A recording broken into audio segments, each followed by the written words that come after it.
In the last few months of the Third Reich, Hitler ruled with incomplete information. The figures he received did not match what was happening on the fronts, nor what the civilian population was suffering.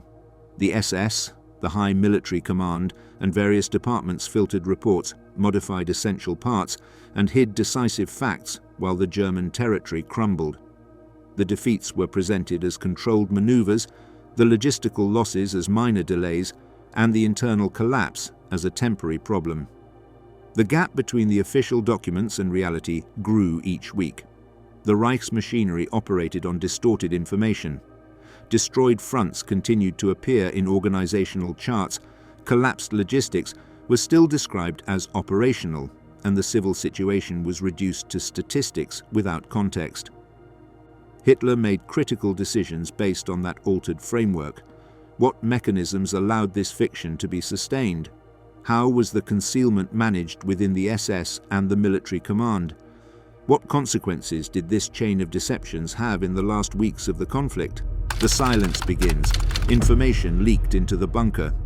In January of 1945, as the fronts of the Reich rapidly retreated, the information that ascended from the combat units to the higher levels of command began to experience a progressive change. The data coming from the lines of contact maintained an appearance of reliability, but in transit to the central offices of the Army and the SS, it underwent modifications that altered its content. The official documents maintained the usual structure, with figures, brief operational summaries, and terrain evaluations, but they increasingly contained fewer details about losses and more general references to tactical movements or reorganizations. The process was not the result of a formal directive or an announced policy. It emerged gradually, driven by institutional pressure and the personal fear of the officers writing the reports. The Reich communication chain operated through successive steps. Battalion commanders delivered daily reports on advances, setbacks, and personnel availability. These data made their way to the regiments, divisions, and Army Corps, where they were reviewed, summarized, and forwarded. On the Eastern Front, the Oberkommando des Heeres centralized the information and prepared documents for consultation in Berlin. In other theaters, a similar process was carried out under the supervision of the Oberkommando der Wehrmacht. Meanwhile, the Reich Central Security Office collected information from the occupied territories and the agencies subordinate to the SS. The whole formed a complex system whose objective was to provide precise knowledge of the military state of the Reich. However, during the first months of 1945, that structure began to function differently. The Soviet offensive coming from the Vistula, initiated in mid-January, caused a widespread collapse of the German defensive positions. The units that had resisted for months were overcome in a matter of days, and numerous sectors were left open without the possibility of immediate reaction. Even so, the reports that ascended to the higher levels omitted the real magnitude of the losses. Instead of stating that a division had been destroyed, it was claimed that it had suffered significant casualties and was being withdrawn to receive reinforcements. The encirclements created by the Soviet forces were described as temporary situations. Even the extensive retreats were presented as tactical adjustments. The expressions used remained formal, but their meaning became distorted until they created a reduced image of the situation at the front. The main reason for this alteration was found in the political context following the July 20, 1944 attack. The accusation of destabilizing the war effort was applied broadly enough to include any comment considered pessimistic. Both in the Army and in the SS, the possibility of being investigated for transmitting information that could be interpreted as defeatist was a constant concern. This pressure created a climate in which officers chose to omit or soften details that could lead to sanctions. Self-censorship became a mechanism for personal and professional protection, especially for those in intermediate positions, responsible for drafting documents that would be reviewed by superiors and, eventually, by security organs. The presence of SS representatives at the headquarters strengthened this trend. The Reich Main Security Office, led by Ernst Kaltenbrunner, had direct access to intelligence reports and the activities of the Gestapo and the security service. After overseeing the investigations related to the attempt on Hitler, Kaltenbrunner had established himself as an influential figure within the security apparatus, and his authority extended over the political monitoring and control systems. His subordinates were responsible for reviewing military reports to ensure they did not contain elements considered politically dangerous. Although they rarely modified the documents directly, their presence was enough for the officers to adopt a cautious style and seek formulas that would allow them to fulfill their duty without arousing suspicion. When the Red Army reached the Oder River in February, the proximity of the front to the capital placed the German command in an especially delicate situation. The defensive lines located east of Berlin were insufficient to contain a sustained advance, but the reports presented at the bunker meetings continued to highlight the possibility of counterattacks and the existence of reserves in preparation. The maps used in the briefings continued to show full divisions in areas where only remnants of units remained. The information offered to the leadership of the Reich reflected a military structure that no longer existed on the ground. Consequently, the operational decisions were based on data that had lost their value as an evaluation tool. General Hans Krebs, who rose to the position of Chief of the Army General Staff in March of 1945, participated in the preparation of the final reports that were presented in Berlin. His work consisted of reviewing the available data and preparing summaries that would allow a general overview of the situation. In this process, a language was adopted that tended to emphasize any sign of stability and minimize losses. Mentions of withdrawals were worded in a way that made them seem like planned movements, and casualties were expressed without a framework that would allow assessment of their real impact. The purpose was to maintain the impression that there still existed enough cohesion to carry out defensive operations. In the intermediate offices, the tension between the need to report accurately and the fear of consequences created situations in which officers had to decide how much to reveal. The case of Gotthard Heinrici, appointed commander of Army Group Vistula at the end of March, illustrates this difficulty. Upon assuming his post, he found that the forces assigned to his command had numbers much lower than those indicated in the official documents. He tried to communicate this situation to his superiors to request retreat authorizations, but the response was one of rejection. The request was interpreted as a display of pessimism, and the friction generated showed that the command structure did not accept data that contradicted the established image in Berlin. This type of tension was common and affected both the higher commands and the lower levels of the chain. The written documents maintained a formal appearance that concealed the underlying distortion. The standard structure included coordinates, troop numbers, and brief descriptions of the situation. However, the way the data was presented changed its meaning. Destroyed units were described as fragments in reorganization. Cities taken by the enemy were mentioned as evacuated points. The loss of key positions was recorded as line changes. The formulas used allowed for concealing the real situation without resorting to outright false statements. This use of language generated a perception at the higher levels of command that did not match the situation on the ground. By the end of March, the entire system functioned as a mechanism in which information only ascended if it met certain implicit criteria. The reports mentioned limited counterattacks, but omitted that these were carried out with reduced forces. The production statistics showed figures without context, without mentioning that the transportation of material had become extremely difficult. The data on new units being prepared omitted details about their equipment, training, or personnel availability.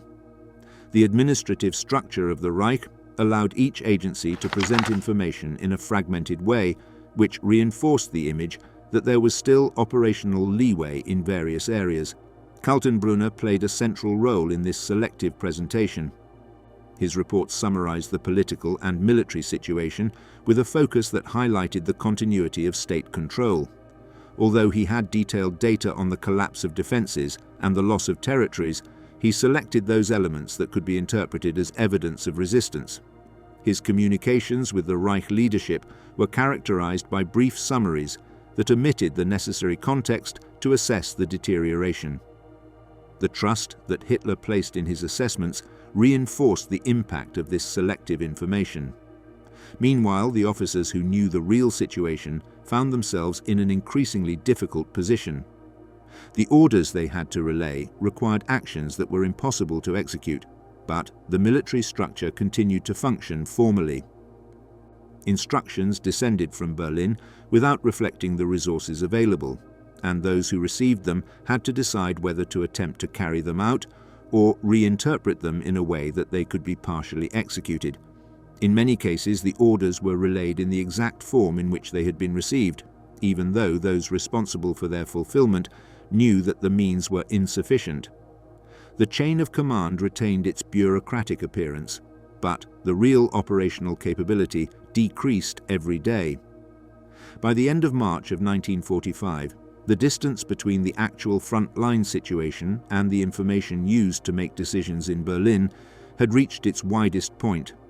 The presentation of selective data had generated an image of the military situation that did not correspond with the facts. The selection of reports, ambiguous language, and political pressure had created a system in which the truth was filtered at every level. The Reich leadership evaluated the situation based on a military structure that no longer existed, while units on the ground operated with minimal resources. This increasing distance would decisively mark the evolution of events in the following weeks, when forces that still appeared on the maps ceased to exist as operational elements on the battlefield. Hidden defeats, fronts erased from the official map. Between January and April of 1945, the situation maps that were prepared for the German command showed an army that maintained its formal structure, with Panzer, Panzergrenadier, and Volksgrenadier divisions distributed on seemingly cohesive fronts. However, the information supporting those representations was increasingly distanced from verifiable facts. Various units that appeared in the organizational charts had been destroyed, reduced to minimal groups, or dispersed due to forced retreats. Even so, they continued to appear as operational in the summaries sent to Berlin. This discrepancy was not due to an isolated error, but to a cumulative process in which the data were filtered or reinterpreted before being transferred to the higher levels of command. In the sector of Army Group A, several panzer divisions had lost the majority of their vehicles during the Soviet offensives that followed the crossing of the Vistula. The 4th Panzer Division, which in the fall of 1944 still had a considerable combination of Panzer IV and Panther, had been reduced to a minimal number of operational armoured vehicles after the battles in Poland. When the reports sent at the end of January were recorded, the documents only mentioned that the division was in the process of reorganization and that it maintained defensive positions in an orderly retreat. The reference did not include actual figures on its vehicle fleet or personnel losses. Similarly, the 19th Panzer Division appeared represented as a mobile element capable of acting in support of other sectors, despite only retaining a few Panther tanks in combat condition. The situation was similar in infantry units that continued to appear in organizational charts despite having ceased to exist as coherent formations. The 32nd Volksgrenadier Division, deployed in Pomerania, had been fragmented by Soviet advances throughout February. In the documents sent to the headquarters, it was mentioned that the unit was reorganizing in the immediate rear, without specifying that several of its regiments had been disbanded after suffering losses that exceeded 80% of their personnel. The 83rd Infantry Division, which had operated in the Vistula region, continued to appear on situation maps, even after lower-level reports indicated that it had ceased to be operational after the fighting in West Prussia. On the Western Front, the pressure exerted by Allied forces from the Rhine had similar effects. The 21st Panzer Division, one of the few armoured units with residual manoeuvring capability, was listed in the documents presented in Berlin as the spearhead for future local counterattacks. However, by the end of March, its actual strength had been reduced to a combination of self-propelled pieces, captured vehicles, and isolated mechanized infantry sections. The 9th Panzer Division, repeatedly used in attempts to contain the Allied advances, had suffered losses so severe that it barely had operational vehicles. Yet, it was still mentioned as a mobile reserve in operational summaries. The persistence of these units on the maps was partly due to the need to maintain a theoretical command structure. The German army depended on numerical organizations that facilitated the issuing of orders, and the disappearance of complete divisions would have necessitated the reconstruction of the administrative structure. However, the main reason was the way information was transmitted. Reports coming from the fronts were fragmentary, and middle management, aware of the consequences of conveying bad news without nuance, opted to present the reductions as temporary situations. Destroyed units were recorded as elements without momentary strength, which allowed them to be maintained in the documents. In several sectors of the Eastern Front, the higher authorities continued to mention as operational units that had not existed for weeks. The 5th Jaeger Division, dispersed during the fighting in Silesia, continued to be included in operational maps for much of March. The 129th Infantry Division, affected by the withdrawals from East Prussia, repeatedly appeared in summaries that placed it in positions it did not occupy. These cases were not exceptional. The practice extended to a significant number of divisions that retained only the name without any material structure to support them. In the realm of panzer formations, the distance between reports and reality widened due to the lack of operational vehicles. The 20th Panzer Division, which had withstood for months in critical sectors of the Eastern Front, was listed in summaries sent to Berlin with maneuvering capabilities it no longer possessed. By February, it had only a small number of armoured vehicles, some of them in poor condition. However, in the organisational charts presented at high-level meetings, it was indicated that it remained a mobile support force capable of launching limited counterattacks. In some cases, the discrepancy also originated from the creation of units on paper. The so-called divisions in formation were mentioned in planning documents as if they were about to go into action, even though they lacked personnel, training, or equipment.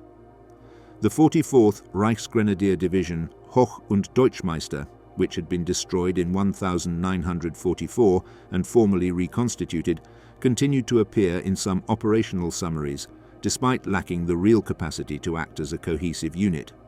Similar situations occurred with several Volksgrenadier Divisionen whose personnel numbers never reached the anticipated levels. The forces operating in East Prussia and in the Vistula region also showed significant divergences between the real situation and the reports. The 28th Jaeger Division and the 17th Infantry Division, both affected by Soviet encirclements, continued to appear as units in reorganization in sectors where there was no longer any German military presence. The distance between the real data and those represented on the maps increased as the Soviet encirclements advanced and communications were interrupted. The reserves mentioned in the reports also included units whose existence was nominal.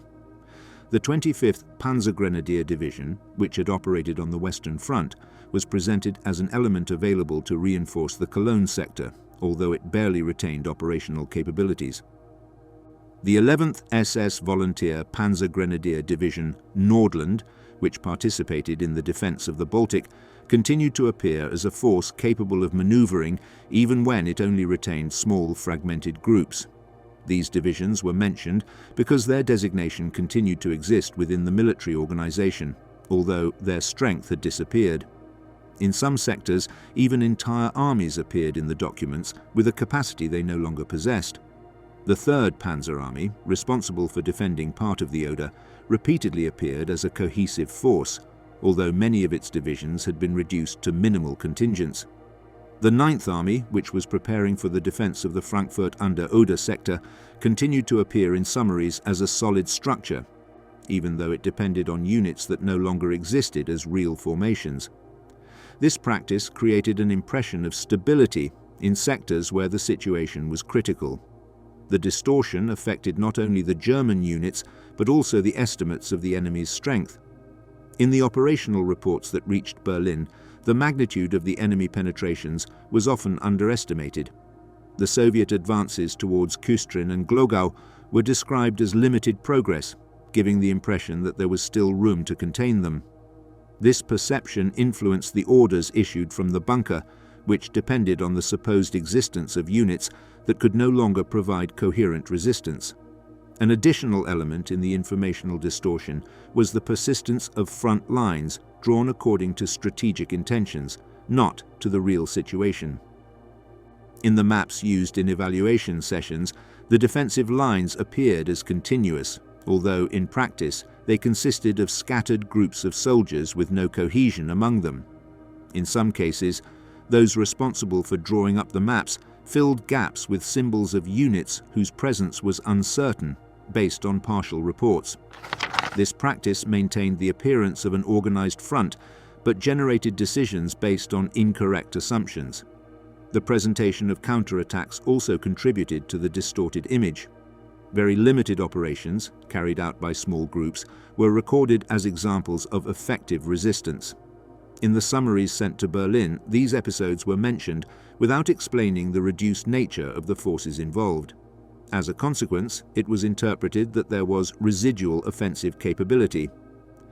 This perception fueled orders requesting broader maneuvers based on the idea that there were still operational divisions capable of executing coordinated actions. The nominal continuity of these units had direct effects on decision-making.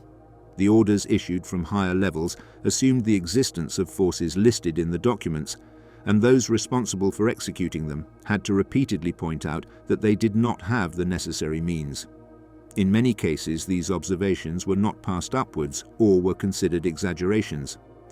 The information filtered at each level of the chain contributed to the German command, acting with a picture of the situation that did not correspond to the operational reality.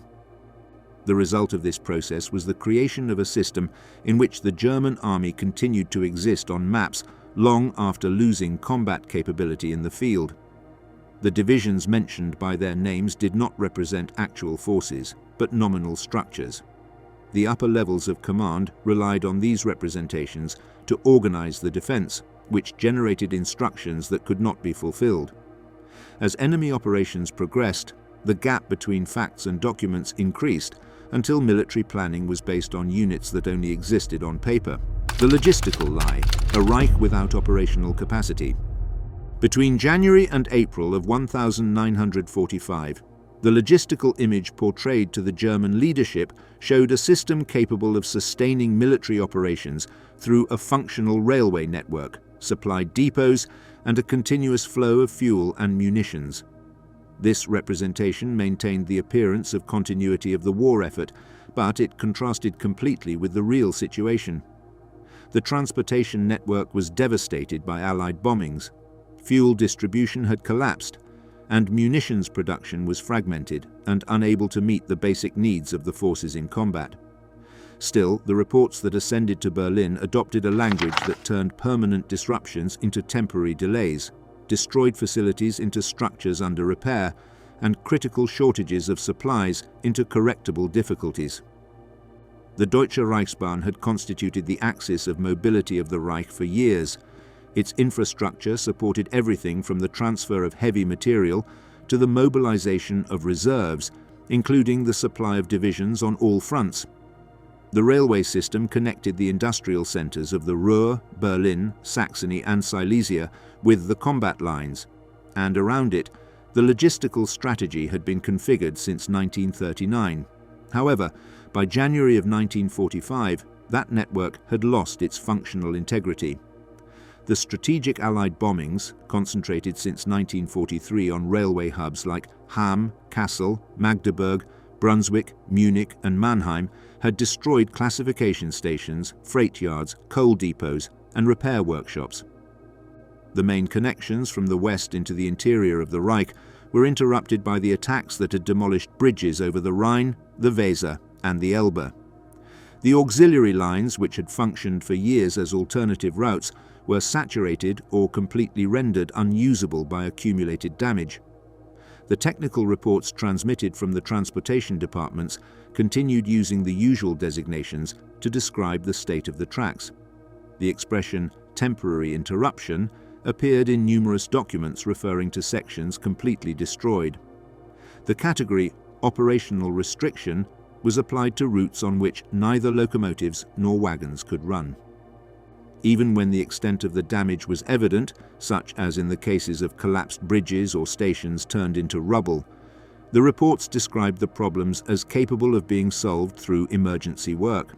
This way of presenting the information avoided, including realistic estimates about the time required to repair a complex network subjected to daily attacks. As the spring of 1945 approached, railroad capacity was continuously reduced.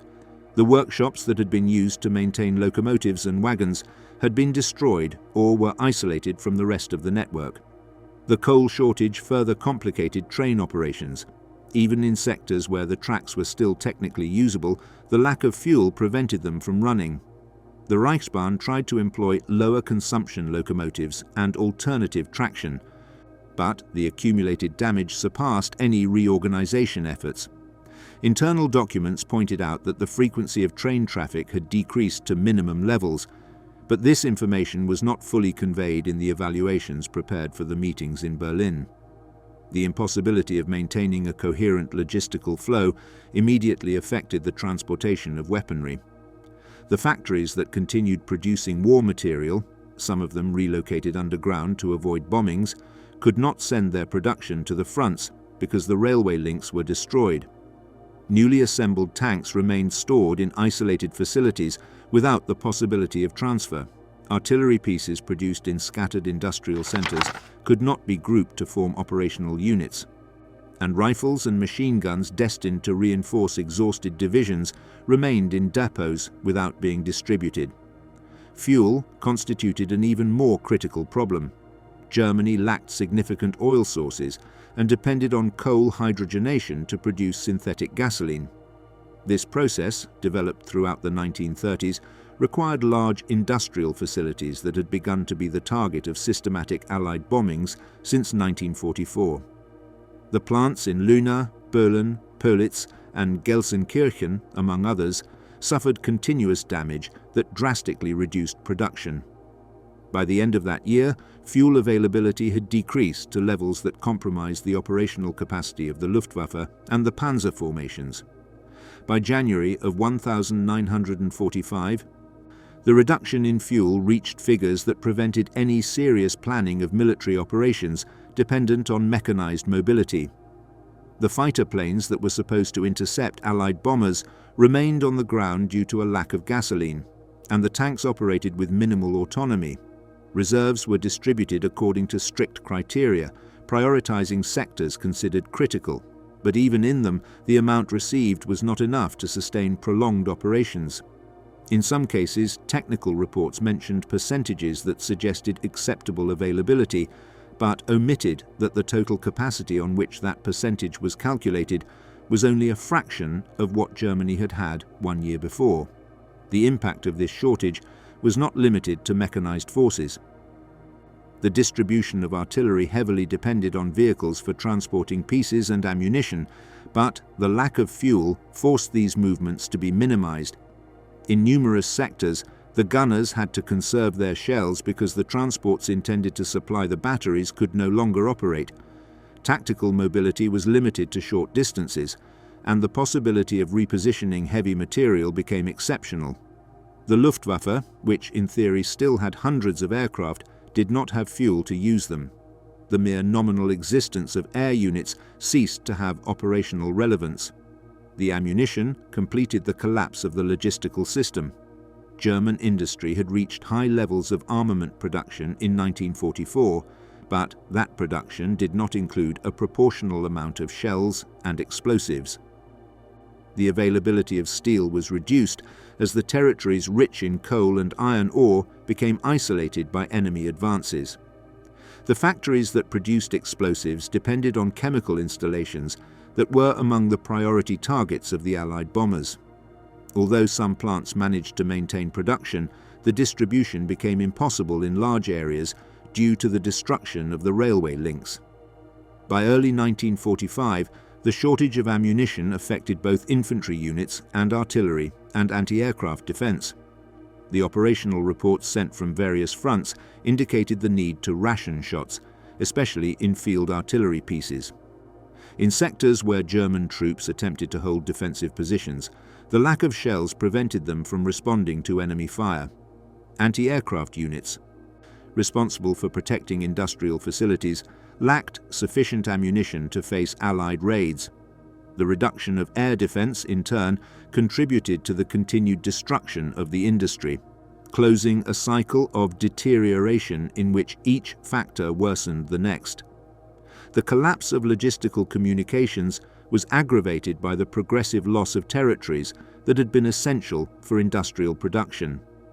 The capture of Silesia by Soviet forces in the first months of 1,945 isolated various facilities that had supplied coal, steel, and explosives to the rest of the Reich.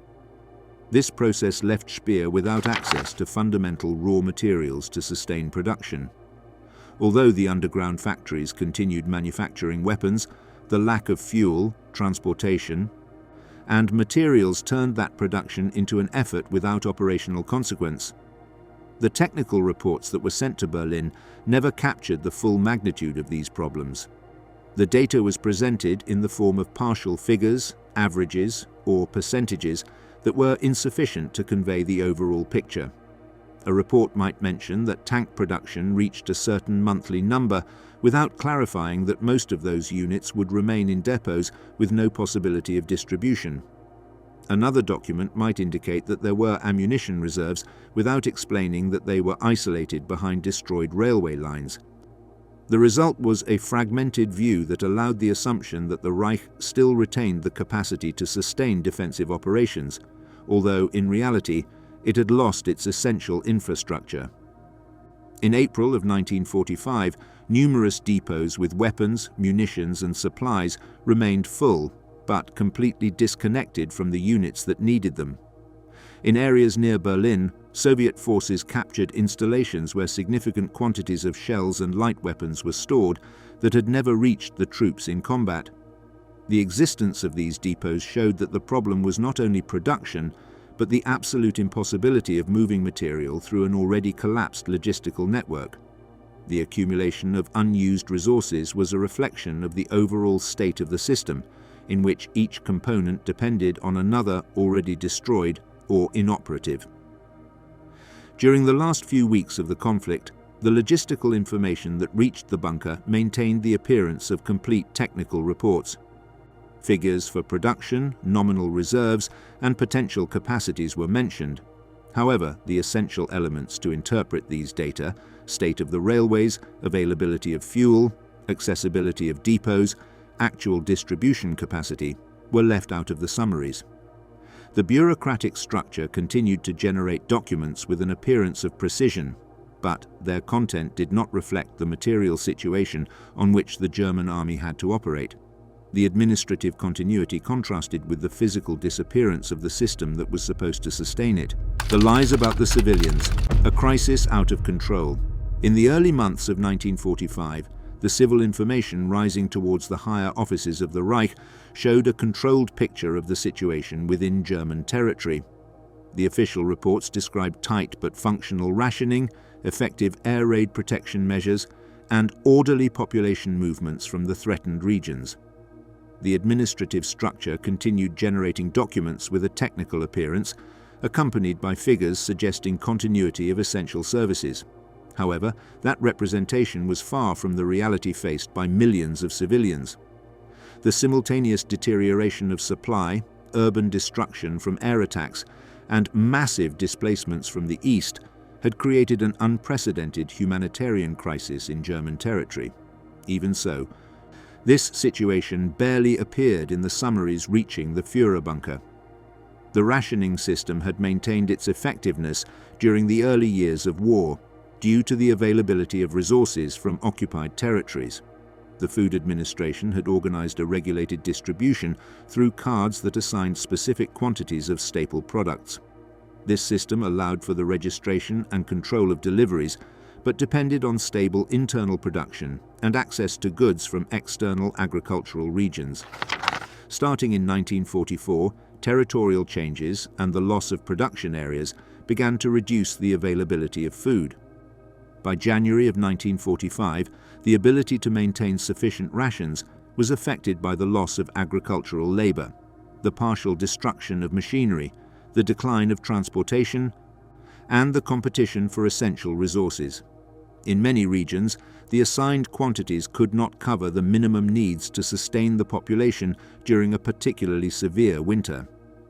The reports on supply sent to Berlin presented these problems as temporary deviations. The language used in the documents described the reduction of rations as technical adjustments and the distribution difficulty as route reorganization. References to the lack of products were expressed using terms that suggested a correctable delay. In this way, the official documents maintained the appearance of a stable system when the reality showed a sustained deterioration.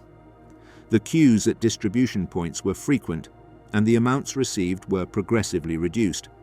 In various urban sectors, the food assigned in the ration books existed only in theory, as the products did not reach the stores.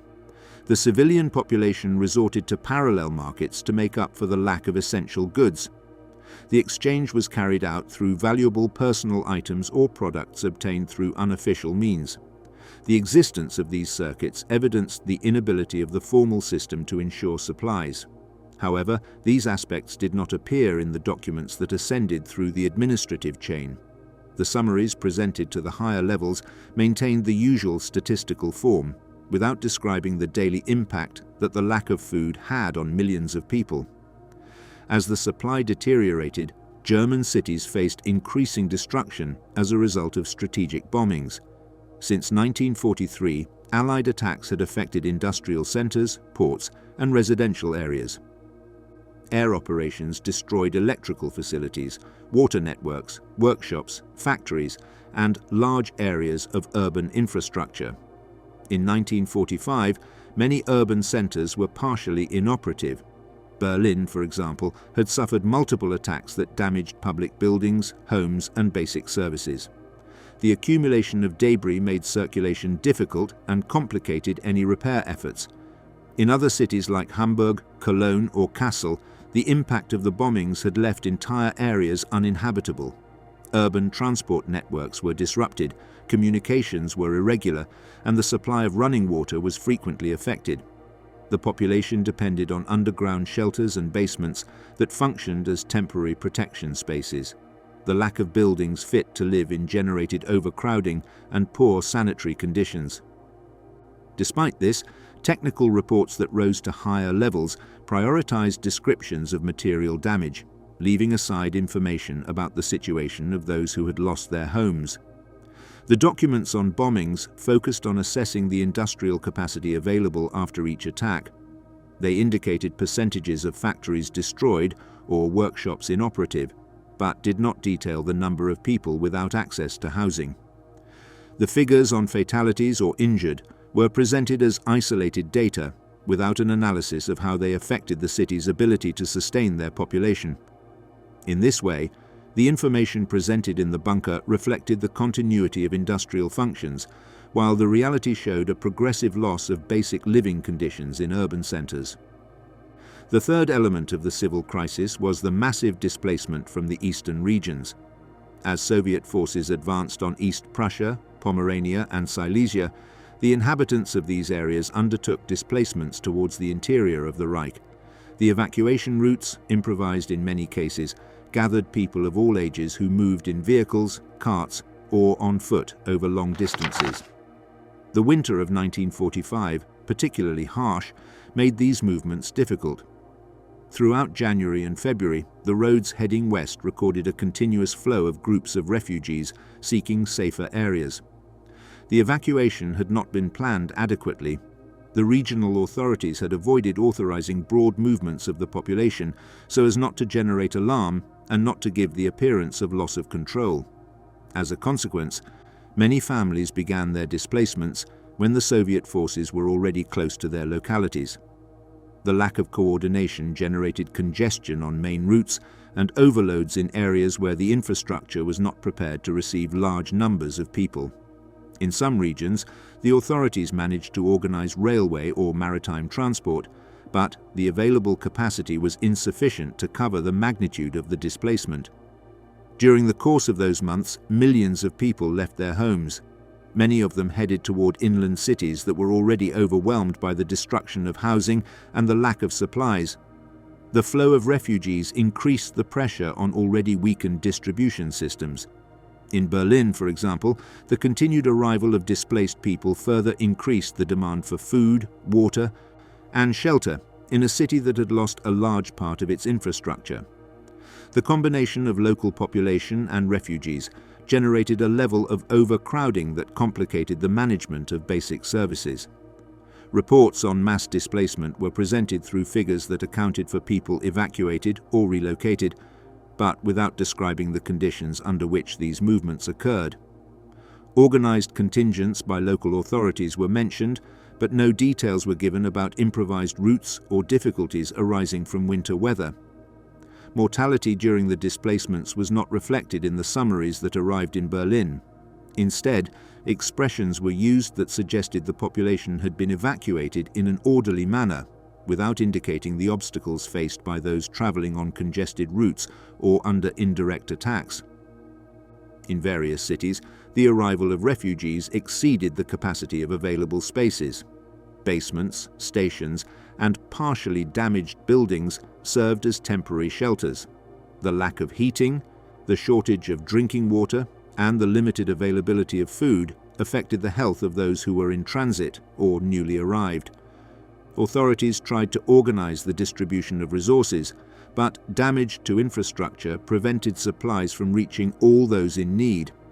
In some urban sectors, the presence of large groups of displaced people created tensions due to competition for scarce resources. The fragmentation of information contributed to the isolation of leadership regarding the civil situation. The documents that arrived at the bunker presented partial data, allowing the assumption that the administration continued to operate normally. The reports on rationing mentioned assigned quantities, but not the distribution difficulties. The reports on bombings recorded material damages, but not the living conditions of those who had lost their homes. The reports on refugees listed displaced persons, but not the pressure on the receiving cities, nor the impact on basic services. As April of 1945 approached, the situation worsened cumulatively. The lack of food, urban destruction, and the massive presence of refugees converged at a point where the civilian population faced increasingly higher levels of deprivation. In some regions, water distribution was irregular, and in others, electricity and transportation services had been interrupted. The capacity of the hospitals was limited due to the shortage of supplies and the increase in bombing casualties. Local authorities operated with reduced resources and under fragmented communication conditions. When the Soviet forces advanced towards the outskirts of Berlin in April, the civilian population of the capital was living in conditions of sustained deterioration. Residential areas had suffered significant damage, and the basic services were inadequate. The combination of original inhabitants and refugees increased the population density in limited spaces. The reports that reached the bunker continued to mention technical figures without reflecting the concrete situation in the basements, tunnels, and improvised buildings used as shelters. By the end of April, the civil situation had reached a critical point. The convergence of food shortages, urban destruction, and massive population movements had created an environment in which millions of people faced precarious conditions with no prospects for immediate improvement. Reports presented at higher levels continued to reflect partial data that suggested the administration could maintain some control over the situation. The true magnitude of the crisis did not appear in the technical documents describing the condition of the civilian population. The promise of the Wunderwaffen, miracle weapons that would never arrive.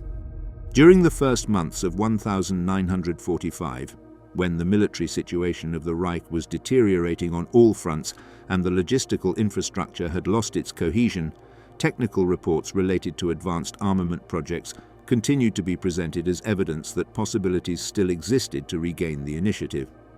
The notion of the Wunderwaffen, the so-called wonder weapons, occupied a recurring place in these documents. Various aeronautical developments, ballistic missiles, submarine prototypes, and scientific projects were mentioned as advancements capable of modifying strategic conditions. However, their real state reflected technical limitations, insufficient production, and operational difficulties that prevented their effective utilization on the scale necessary to influence the course of the war. The use of the term Wunderwaffe had been promoted by the Ministry of Propaganda to describe any advanced technology likely to generate expectations. This designation served a specific function: to maintain the perception that the Reich had scientific and technical resources capable of countering the Allied material superiority.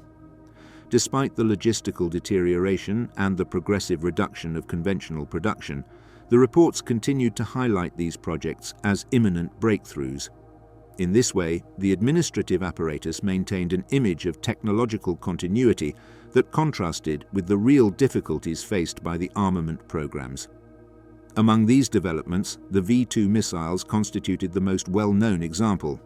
Conceived in Peenemünde, they had represented a significant technological achievement due to their ability to reach speeds and altitudes greater than any previous weapon. The technical specifications included an approximate range of 300 kilometers, a speed of several thousand kilometers per hour, and a considerable explosive payload. However, the reports ascending through the administrative chain emphasized their nominal parameters without indicating their operational limitations. The accuracy of the V-2 was low even by the standards of the time, with error margins that prevented its strategic use against specific targets. Their production required significant amounts of materials, technical labor, and industrial resources that, by 1945, were subjected to severe restrictions. Although the launches continued, their military impact was limited and did not correspond with the optimistic description of the technical documents. The V-1, an unmanned aerial vehicle powered by a pulse jet engine, was another central piece in reports on advanced technology. Its construction was relatively simple and its cost lower than that of a V-2. This allowed it to be produced in greater numbers, but its relatively low speed made it vulnerable to anti-aircraft defense and Allied fighters. Its accuracy was also limited, which restricted its tactical usefulness. The reports mentioned production figures and launch rates, but omitted the ever-increasing proportion of V-1s intercepted during their trajectory. German aeronautical innovations also extended to the field of jet aircraft. The Me-262 had been the first operational fighter powered by turbojets, and its speed surpassed that of any Allied fighter. The technical reports presented at higher levels highlighted this speed advantage and described increases in production. However, they did not fully reflect the practical difficulties. The fuel shortage severely limited the number of flights. Pilots with experience in this type of aircraft were few, and training programs could not be adequately developed due to the lack of resources. Spare parts were scarce, and the airfields used to operate these aircraft were vulnerable to frequent bombings. As a result, the total number of Me-262 available did not correspond to the number that could effectively participate in operations. Another advanced aeronautical development was the Me-163, a rocket-powered interceptor that reached remarkable speeds and climb rates. These features frequently appeared in technical reports, which highlighted its innovative design. However, its operational time was extremely short due to rapid fuel consumption, and handling the propellants required very strict safety conditions. Accidents during takeoff or landing were frequent, and the number of aircraft ready to operate was limited. The information that rose through the official chain mentioned its speed and climb parameters, but did not include data on its availability nor on the practical difficulties faced by the units assigned to operate them. The design of the Ho-229, a flying wing aircraft, represented an experimental approach intended to reduce the surface detectable by radar. The project was at the prototype stage, and reports mentioned it as a promising development that could improve future capabilities. However, the inability to mass produce it due to the industrial situation made its inclusion in operational documents of limited practical value. In the naval field, the Type 21 submarine constituted a significant advance due to its ability to operate submerged for long periods and its speed underwater. It was technically superior to previous designs and featured improvements that, in theory, could have revitalized the submarine campaign. However, by 1945, the production capacity was insufficient to generate a significant number of operational units. Many submarines were incomplete or lacked adequately trained crews. The ports from which they were supposed to operate were subjected to continuous bombings, and the logistical network that was supposed to supply them was fragmented. Reports highlighted the theoretical capabilities of the Type 91, but did not reflect the difficulties that prevented its effective use. The German nuclear program represented one of the clearest examples of the gap between expectation and reality. From the beginning of the war, various research groups had worked on concepts related to nuclear fission. Scientific reports had identified the theoretical possibility of releasing large amounts of energy through controlled reactions, but none of the experiments carried out had managed to achieve a self-sustained reaction. By 1945, efforts were concentrated on experimental structures using natural uranium and heavy water as a moderator. The calculations made by the research teams indicated that quantities of fissionable material were required that the Reich could not produce under the existing industrial conditions. Reports that ascended the chain of command mentioned conceptual advances, but they did not reflect the real gap that existed between these advances and the possibility of developing an operational weapon. In addition to these projects, there were other designs that were in initial stages or were merely conceptual. Some documents mentioned experimental large-sized armament structures, long-range aircraft, or advanced propulsion systems. However, the lack of industrial resources and the destruction of production facilities prevented any possibility of functional development. The continuity of these projects in the technical reports was due to the administrative need to keep a record of them, not to their operational viability. The common element in the presentation of these programs was the insistence on technical parameters, theoretical capabilities, and production figures without the necessary context to evaluate their utility.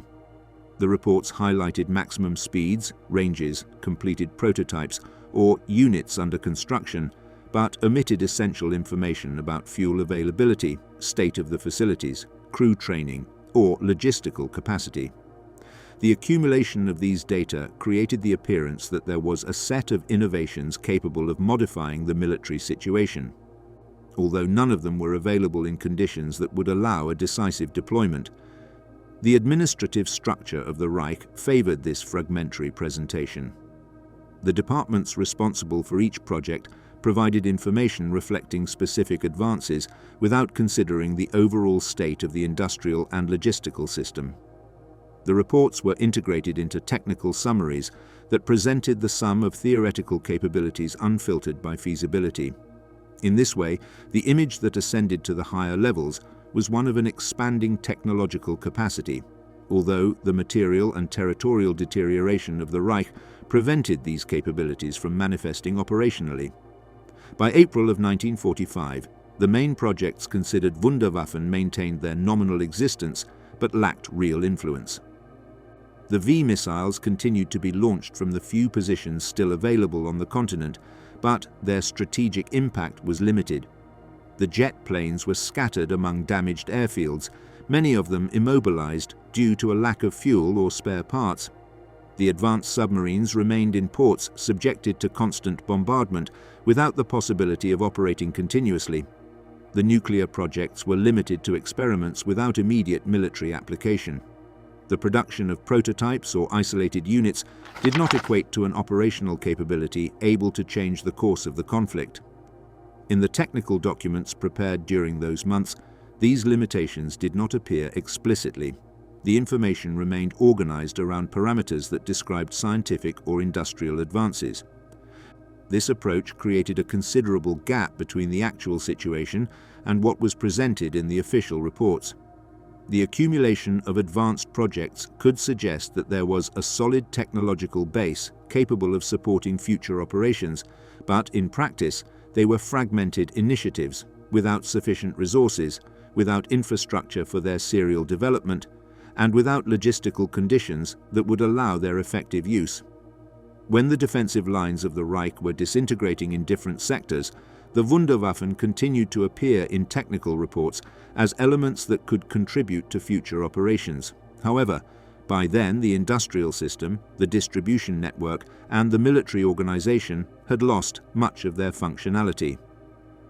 The advanced weapons existed mainly as isolated developments or experimental prototypes that, even demonstrating scientific advances, could not significantly influence the military situation. The gap between their nominal presence and their operational usefulness showed the disconnection between the technical information and the actual conditions of the conflict. The final lie: inevitable victory in a Reich in ruins. Between January and April of 1945, when the Allied forces advanced into the interior of the Reich from multiple directions, the German political structure maintained in its official communications the idea that there still existed the possibility of reversing the military situation.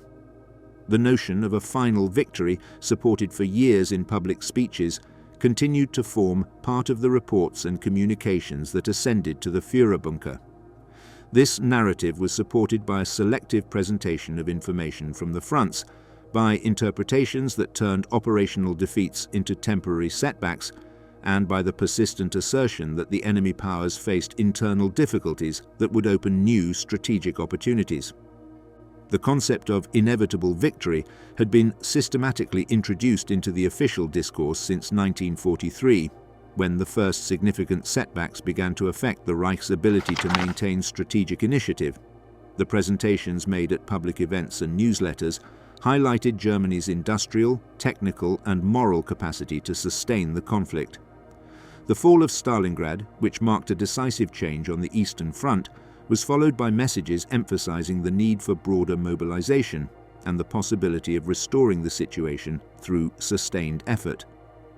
This communicative line acquired a more marked dimension as the years passed, becoming an essential component of the state narrative. During the first months of 1945, this line of discourse was maintained despite the accumulated evidence that the operational capacity of the Reich was weakened. Reports arriving in Berlin about the situation on the Eastern Front mentioned Soviet advances but used expressions that suggested there were possibilities of stabilization in specific sectors. The Vistula-Oder offensive, which allowed the Red Army to advance from Warsaw to the Oder in less than 1 month, was described in terms that minimized the magnitude of the advance and highlighted the resistance of scattered German units. When some regions were isolated, the reports referred to them as positions from which limited counterattacks could still be organized. In various sectors, enemy movements were presented with terms that suggested they were actions of attrition rather than large-scale offensives. Withdrawals were described as tactical adjustments, and territorial losses were interpreted as maneuvers intended to shorten the defensive lines.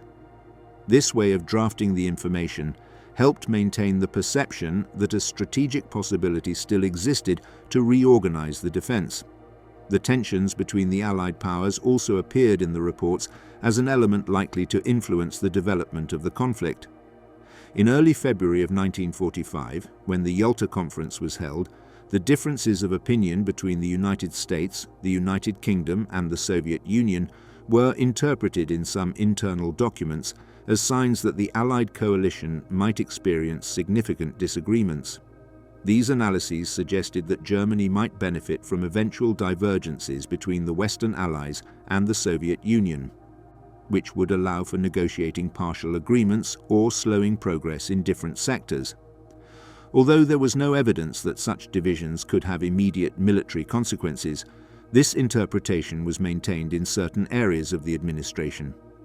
In March of 1945, when the military pressure on German territory reached critical levels, the Reich's communication structure continued to generate reports mentioning theoretical reserves, defensive capabilities that did not reflect the material reality, and possibilities of reorganization. At the same time, Berlin received selected news from various departments highlighting external factors likely to influence the conflict. Among these factors were political events in other countries, administrative decisions in Allied governments, and diplomatic movements that could be interpreted as signs of change. These elements contributed to maintaining the expectation that the situation could change even in a phase of advanced deterioration. In that context, the death of United States President Franklin D. Roosevelt on the 12th of April 1945 generated immediate reactions at the upper levels of German command. Some internal reports indicated that the change of leadership in the United States could alter the political direction of the Western Allies. The assessments prepared during those days highlighted the historical precedent of conflicts in which the disappearance of leadership figures had produced strategic changes. However, these interpretations did not account for the consolidated state of the Allied coalition, nor the fact that United States and British military operations continued with cohesion. While these analyses circulated, the situation on the Eastern Front deteriorated even further. The Soviet offensive towards Berlin, started on the 16th of April, involved a significant number of troops, armored vehicles, and air support. The defenses located on the Silo Heights, which constituted the last fortified line before Berlin, could not contain the advance.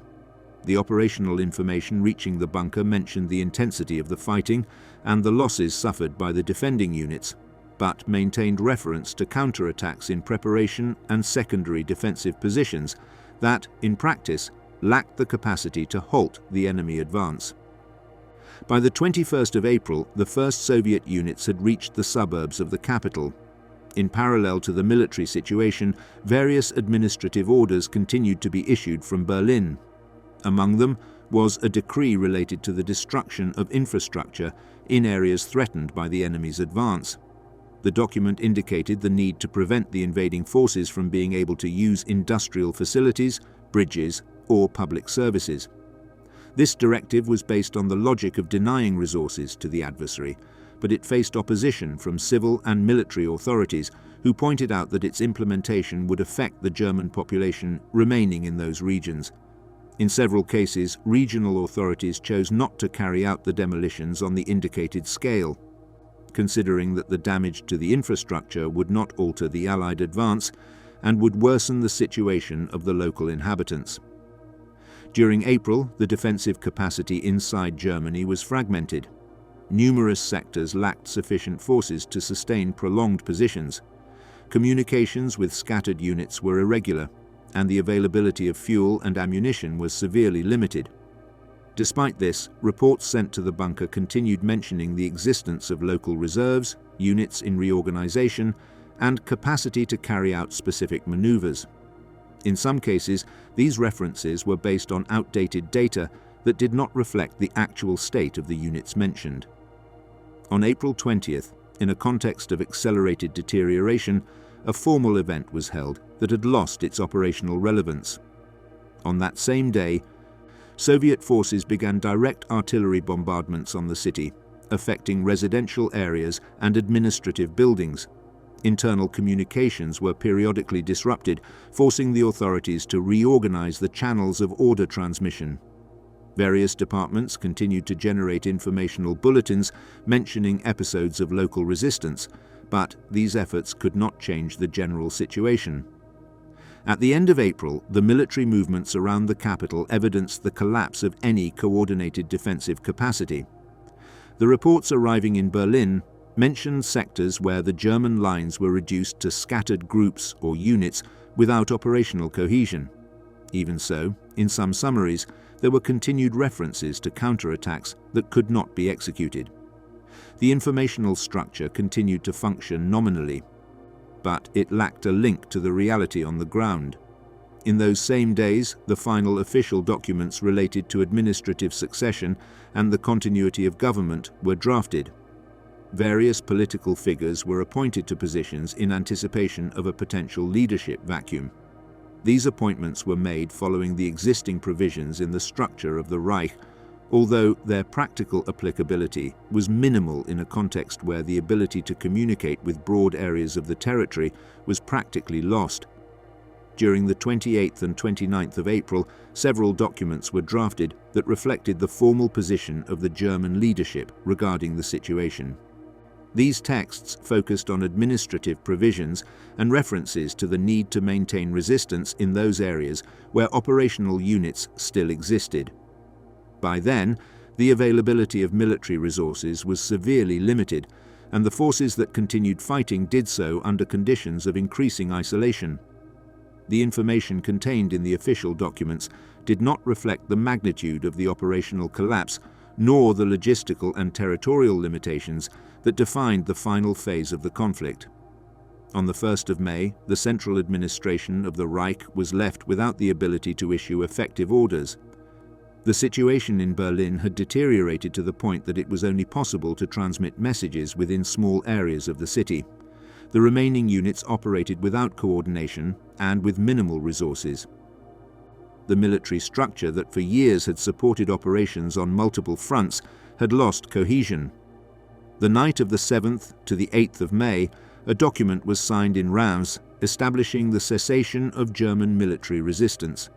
The signature reflected the situation that had already been consolidated on the ground, the total collapse of operational capacity. In the previous months, the reports that had circulated within the administrative structure had maintained a narrative mentioning possibilities of reorganization, resistance, and external strategic opportunities. However, those possibilities did not exist in practice. The continuity of the narrative of inevitable victory in official communications reflected the distance that had been created between the information sent to higher levels and the reality of the conflict in its final phase,